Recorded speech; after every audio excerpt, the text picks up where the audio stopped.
El programari lliure és aquell que permet a totes les persones i a les empreses i institucions que l'utilitzin com vulguin, que el modifiquin, que l'adaptin i que el distribueixin. És una forma més, una representació més del que és la cultura popular, però aplicada a la informàtica. Fomentem el programari lliure per unes raons molt simples. En administracions públiques el que fa és que no es paguin llicències, amb la qual cosa estalviem molts diners. I en un temps de crisi com avui, en què s'ha d'estrenyar el cinturó, és una eina molt potent.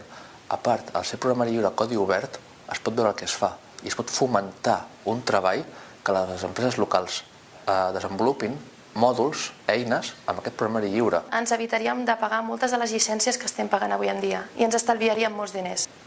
Per tant, utilitzem programari lliure a totes les dependències públiques, escoles, instituts, biblioteques, sempre que sigui possible. Però també és una altra manera de fomentar el treball en un àmbit on podríem tenir una gran força laboral pròpia. Hi ha molts pirates que som desenvolupadors de programari lliure i ens agradaria veure això reflexat al nivell de govern. Perquè estem totalment d'acord en compartir la cultura.